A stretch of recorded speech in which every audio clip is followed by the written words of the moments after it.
It's a good day. Today we're going to talk about vector functions and space curves. And this section builds on what was done in another section on parametric equations.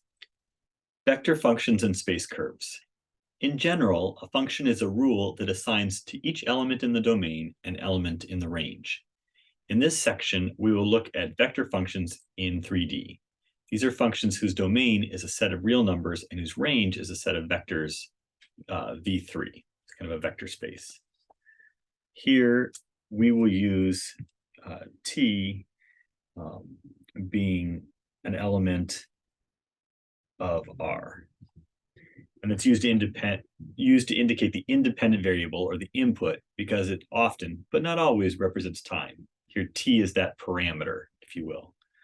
R of T in V3 is the dependent variable or the output, defined as R of T equal to F of T, comma, G of T, comma, H of T, or F of Ti plus G of Tj plus H of Tk, where F, G, and H are real valued functions called the components of R.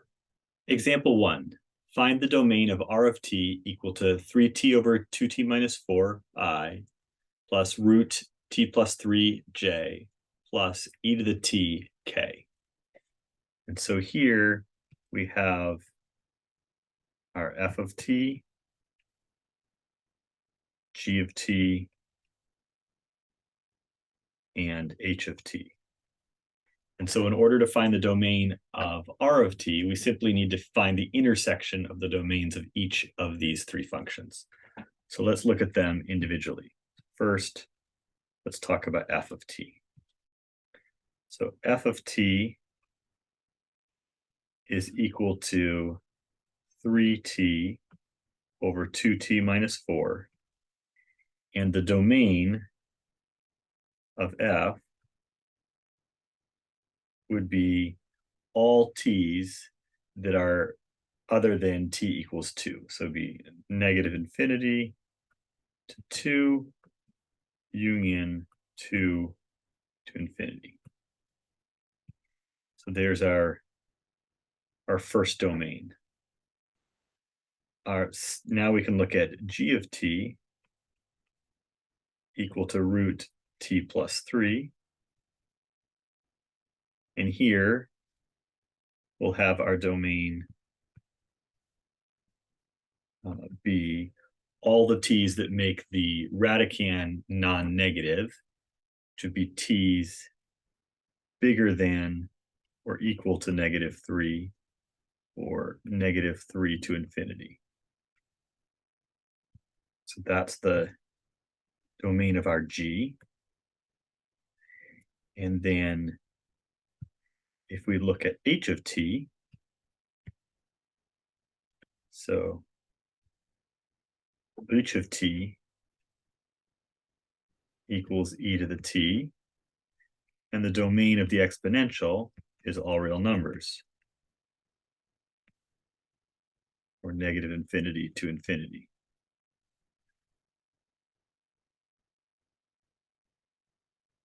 And so if we want to find the domain of R, then we need to look for the intersection of these three sets. And the intersection of these sets will be kind of this subsection. The domain of R would be start at negative 3, go to 2, union, pick up again at 2, and go to positive infinity. And so you'll notice that both the yellow and the blue domains are impacting our final domain, our final answer. But of course, the exponential isn't going to impact it because its domain is all real numbers.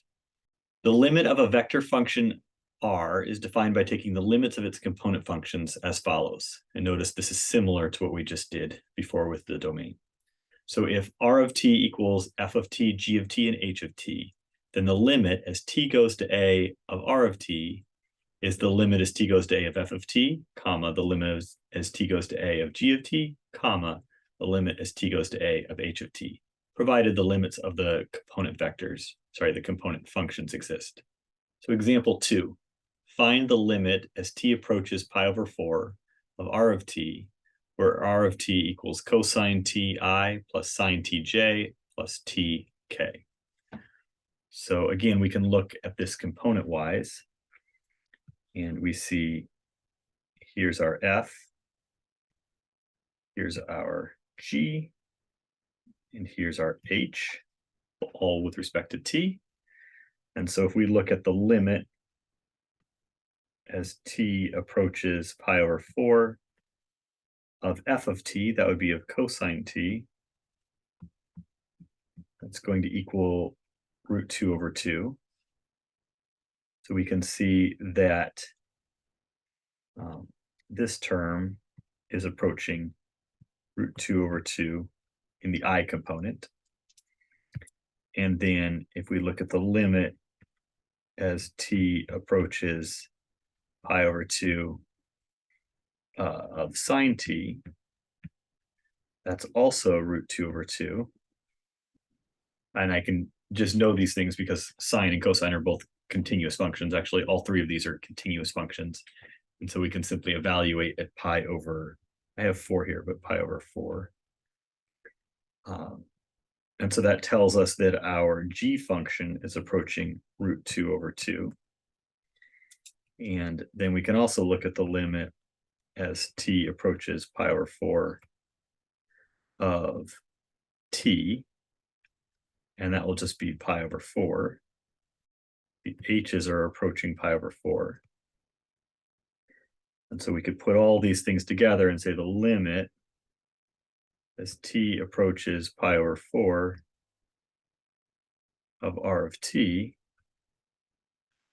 equals root 2 over 2, root 2 over 2, and pi over 4.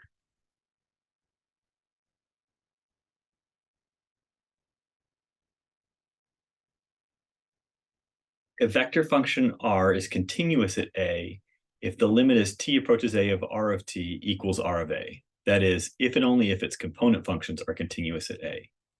Please note, this definition of continuity is a direct extension of our definition of continuity that we had back at the beginning of calculus. There is a close connection between parametric equations and space curves. So parametric equations, like we've talked about previously, take this form, where you have x equal to f of t, y equal to g of t, and z equal to h of t. And they'll give you some sort of a curve in space. Space curves look something like r of t equal to the vector f of t, comma, g of t, comma, h of t. And for the given space curve, r of t is the position vector of the point P on C. And so you have this curve that lives out in space, but it's also being traced out by that position vector. So the sort of the set of position vectors that create the space curve. Let's look at an animation. Okay, in this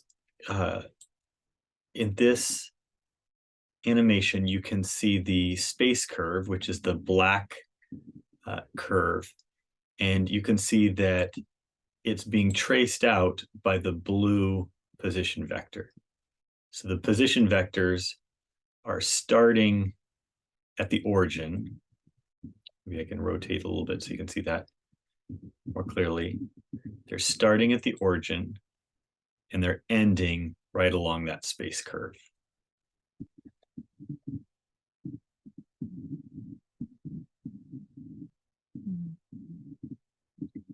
Notice that our space curve begins at r of a, or the vector when t equals a, and then it's traced all the way along to r of b, of our endpoint.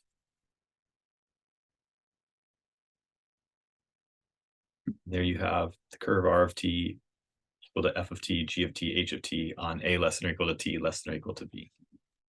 It's important to recognize that what we did with 2D parametric equations can also work for kind of space curves, but in this case, they're not going through space, so we'll call them plane curves. In this case, for instance, the curve given by the parametric equations, here's your parametric equations, x equal to t squared minus 2t, y equal to t plus 1, could be described by the vector equations. So notice here you have those vector equations, but the stuff that's living inside the vectors are those same two yellow functions. And you could write this either in the vector notation up above with the angle brackets, or down below, you could write the same thing using your I and J notation. Here, please note, because we're in 2 dimensions, the context is supposed to tell us that the I and the J vectors are living in 2 dimensions. It's a 2-dimensional vector space. We need to be able to identify and explain curves whose vectors are given and vice versa. So sometimes we'll have the curve and we got to figure out what the vectors are. Sometimes we have the vectors, we got to figure out what the curve looks like. We've done this previously. For example, we've learned to write and identify the parametric equations of lines, circles, and ellipses. So example 4, sketch the curve whose vector equation is r of t equal to 3 cosine t I plus 3 sine t j plus t k. Now, what I want you to do to begin with is I want you to imagine what happens when we cross off one variable at a time and think about projections. So if we get rid of the I component, then you can think about it as having a sine function that goes up the sine function is going up the z-axis. So here's your z and your y, and we want a sine function, something along those lines. If we let ourselves, if we eliminate the middle term, eliminate the j, then we're going to be on the x, z plane. And notice we would have a cosine curve going up the y-axis. So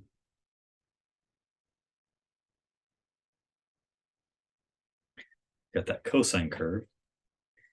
And if we allowed ourselves to go to eliminate the z, then we would have 3 cosine t I plus 3 sine t j. We're going to be on the xy plane. And it should be clear from previous stuff that we would have a circle traverse counterclockwise. And so putting those two things together, if we look at it sideways, we should have a sine or a cosine. And if we looked at it straight down, we would have a circle. So what does this critter look like? Well, this is an example of what's called a helix that looks like this, where it's kind of wraps around the outside of this cylinder. That. So it's a spiral or a corkscrew going up the outside of the cylinder. In this particular case, the radius of the cylinder is 3. And yeah, that's kind of what we need to know. Let's talk about the helix a little more in this into the helix box. So a helix is a shape like a corkscrew or spiral staircase. It is a type of smooth space curve with tangent lines at a constant angle to a fixed axis. Helices are important in biology, as in the DNA molecule, which is formed as 2 intertwined helices, and many proteins have helical substructures known as alpha helices. The word helix comes from the Greek word for twisted or curved. And a filled-in helix, for example, a spiral or a helical ramp, as a surface is called a helicoid. This is the shape of those parking garages at SeaTac Airport.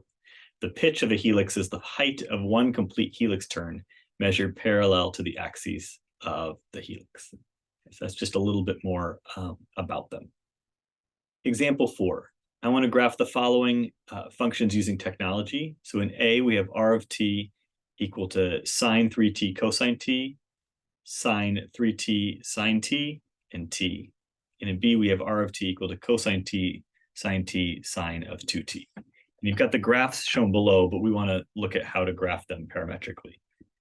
There are many functions or websites or places where you can graph parametric equations.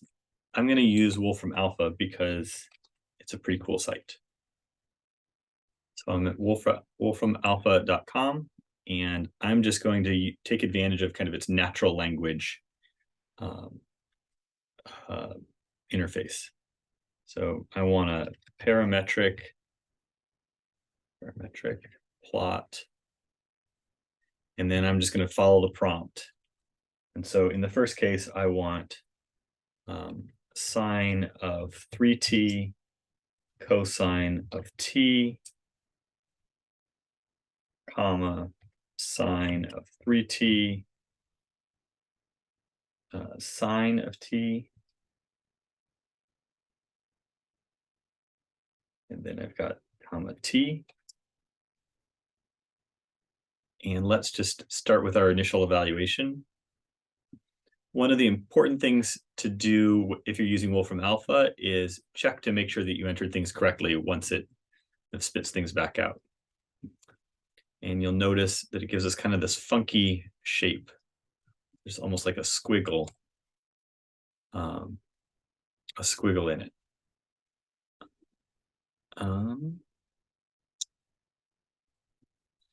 If you were to plot this in Mathematica, then you could also do the 3D rotations that go with this picture. Okay. In example 4b, we're going to plot the cosine of t and the sine of t and the sine of 2t. Again, we check to make sure we've entered things in properly, and there you see that nice shape taking place. If you wanted, you could, I think, adjust the t value. So you could say when 0 is less than or equal to t is less than or equal to 5. Let's see if that works. Yep, so it knows it's going 0 to 5, and so it's able to adjust the curve to help you see what happens when we change the domain. So there's many apps out there, but this is one just using Wolfram Alpha because it can be used for so many things. And it also has that natural language input, which is pretty rad. In example 5, we want to sketch the curve r of t equal to t squared I plus t to the 4th j plus t to the 6th k. And we want to indicate the direction and think about its projection onto the xy plane. So this is an interesting example. And what I want to point out is the relationship between the yellow I component or x component and the blue y and j components. So notice that the t to the 4th is equal to t squared squared. And also notice that t to the 6th is equal to t squared cubed. So this is going to give us a curve that will be called a twisted cubic.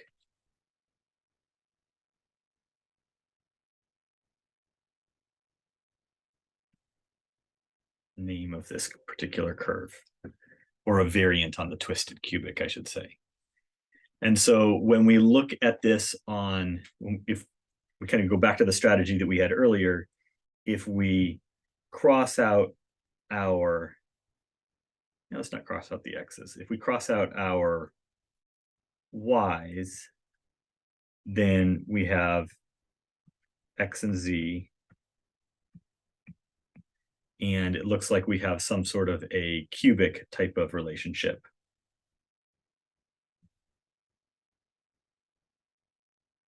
Okay, except for the fact that even if we put in a negative t, we will always get out a positive x value.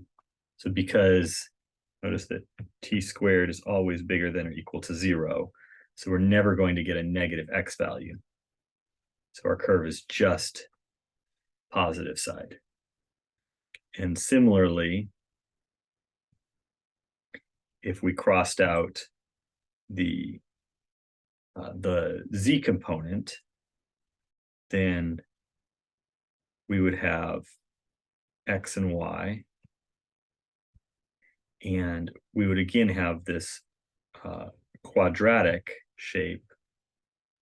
Once again, our x components have to be bigger than or equal to 0, and so we could get rid of that right-hand side. So the one on the right is quadratic. The one on the left is cubic. And so if we put these two things together in 3 space, we're going to start at the origin, and then we're going to only end up with positive x's and positive y's, but we're going to end up with some sort of a curve that has a shadow that's quadratic one direction and cubic the other direction. Something along those lines. So this is our twisted cubic. Example 6, find a vector equation and parametric equations for the line segment that joins P, which is 1, -1, 8, and Q, which is 8, 3, 1. We've actually done some variant of this same equation before, and we remember that R of t equals R naught, the initial point.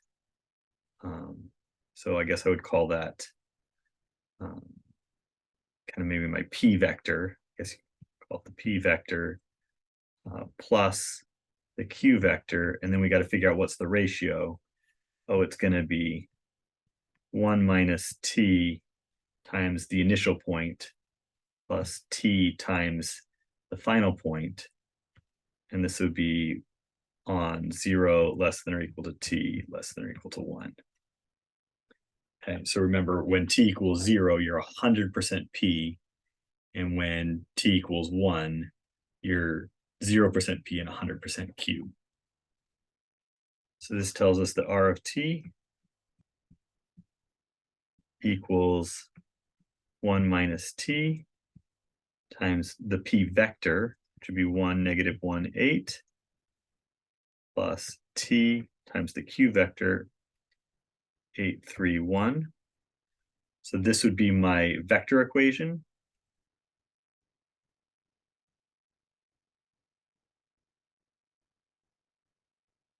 You could simplify that if you wanted, but you don't need to. And then from there, we could talk about our parametric equation. So maybe we could simplify these things.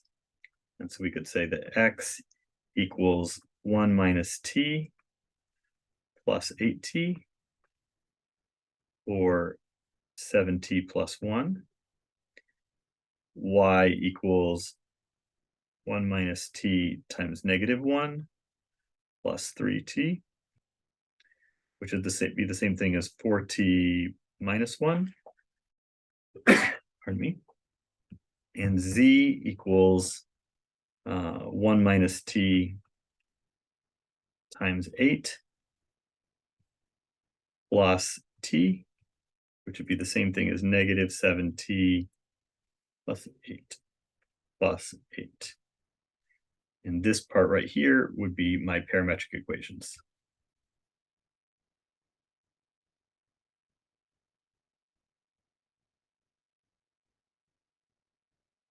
And again, they would hold when 0 is less than or equal to t, less than or equal to 1. That's not going to change between the two representations.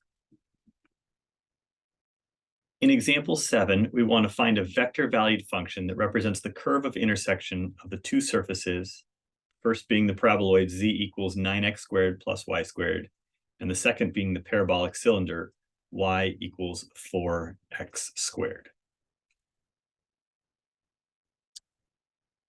So to do this, we need to choose a parameter. We have some freedom here, but maybe we'll start kind of at the simple level. So that is, let's choose the parameter that x is equal to t. We could have also chosen y, we could have chosen z, we could have chosen something else, but this is a relatively straightforward parameter. So now let's focus in on the parabolic cylinder.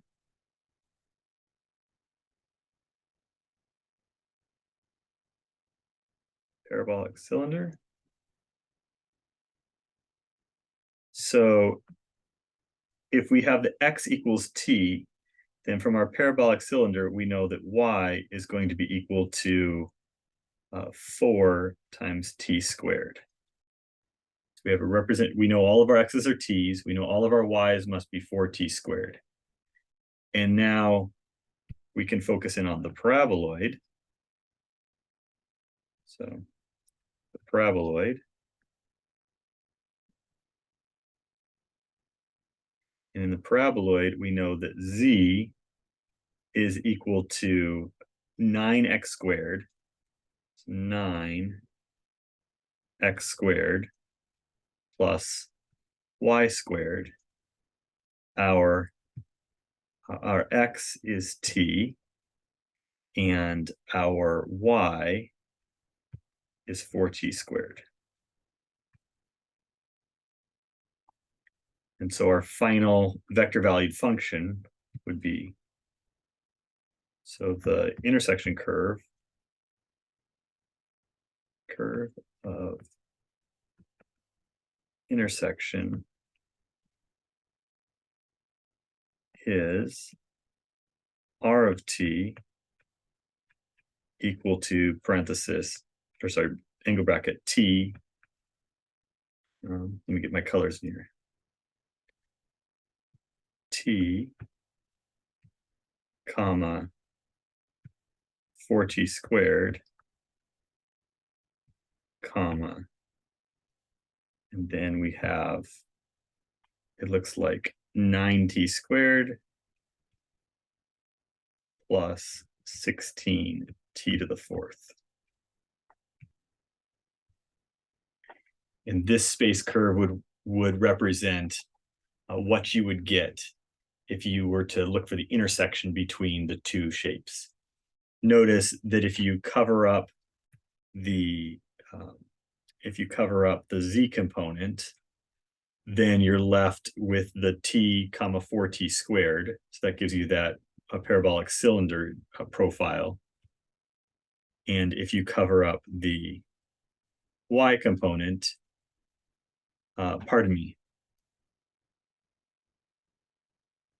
if you cover up the y component, it's a little bit harder to see, but you can see the 9x squared plus, I guess you could see the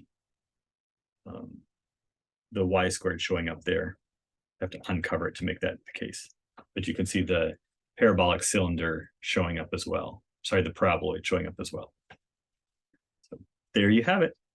So there you have a section on space curves. The key to this section is to recognize that it's just a 3D analog to what we did with parametric equations. There's no calculus involved. It's just doing space curves. It's not that different than the section on lines back in chapter 12, except for now, instead of them just being straight lines, we're allowing for curves. It's pretty straightforward. Just takes a little bit of getting used to. Technology is your friend, but your graphing calculator probably doesn't have enough power to graph things in 3 dimensions.